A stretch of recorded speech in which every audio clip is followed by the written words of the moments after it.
If you had to give up the love of your life for money, how much would it cost? Now take that ability to make that decision away and place it in the hands of your future in-laws. For me, that decision was $250,000.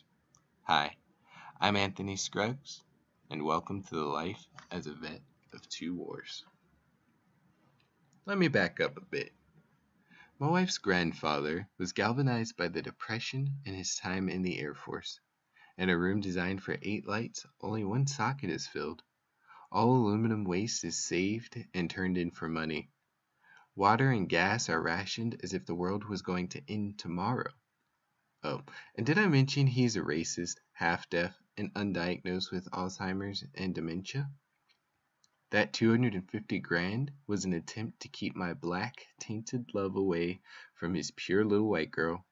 People, this track ain't long enough for half the shit I would like to paint for you. But I digress. I left my war with the Navy and diabetes to fight another war of acceptance and respect. My wife and I had been married for 6 years by the time I had gotten out. You would think that her grandfather would have recognized this fact by now. She had asked me to move from Hawaii to Virginia, where she was raised, in an attempt to reconnect with old friends and family. The plan was to move into her old place and her grands move to their farmhouse. Like my old chief would say, shit in one hand, plan and hope in the other. See which comes out first. Her grandmother got sick with COPD the very same day my plane landed. Needless to say, my wife's grandparents ended up staying in the house with us. An 85-year-old man who despised interracial relationships, a hospice grandmother with a temper I had never known, and a married couple wondering what in the hell they had gotten themselves into. Yeah, really great planning. Her grandfather was very annoying at first. He always questioned why I did things a certain way, why I read with multiple lights on, why I let my wife spend her money on food and clothes. Often he would revel about the 55-inch TV and how beautiful the picture was. I was being driven absolutely insane. For the most part, I tried to stay in my lane, locking my room door with blaring headphones while trying to do my schoolwork only worked for a little while.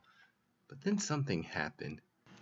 Man's great equalizer chanced upon my wife's grandfather. Yes, he had gotten into my apple pie moonshine. Have you ever witnessed a dribbling, drooling 85-year-old man falling over himself, ranting about world wars and bomber jets? Times of old when cigarettes only cost 25 cents a carton? Maybe they even throw in a few secrets about cheating with the neighbor you were just introduced to the evening before? No?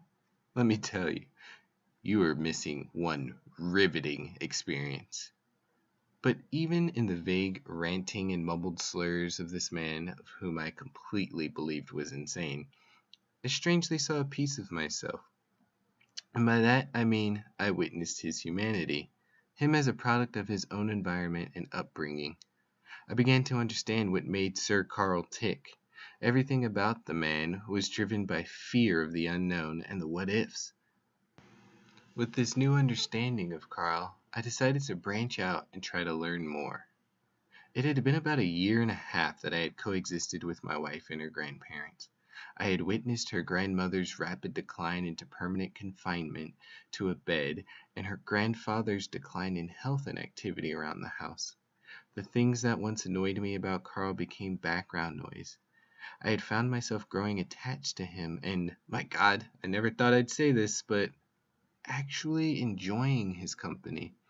Often I would go down to the basement and chit-chat with him about his dogs, previous lovers, don't tell my wife, and anything and everything we could think of until the effects of his crisp water with a hint of beer that only his favorite drink, Milwaukee's Best, could provide, would finally wear off. Listen, if I had stayed locked in my room for the duration of that year, I would never have gotten to know a great man that raised my beautiful wife. I would have been stuck in my mindset that all old white people are the same and they will never accept the world that we live in. I would have never realized that in a way, I'm a bit of a bigot myself and that I had flaws and things to work out from within as well. Most importantly, Carl would have never gotten to know me and what my wife Virginia sees in me, nor would he have ever been able to swallow the fact that I am a black man. He would have never understood that black people are people as well. The words, "there is no comfort in the growth zone and no growth in the comfort zone," ring extremely true for me, and I can completely relate. Too often we look at difficult, unsavory situations and completely shut down. The only true growth as a people that we are able to attain is by being uncomfortable. And you know what? That's perfectly okay. I would not change that year and a half of my life for the world. It helped me to realize I, as well as anyone, will never truly know who they are until we are thrust into a situation in which we are forced to become who we want to be. Carl Christ and I have learned a great deal from one another, and he is no longer just my wife's mental grandfather. I jest, but my friend. Now, if only I could get him to stop saying, "Tony, you mighty smart for a colored,"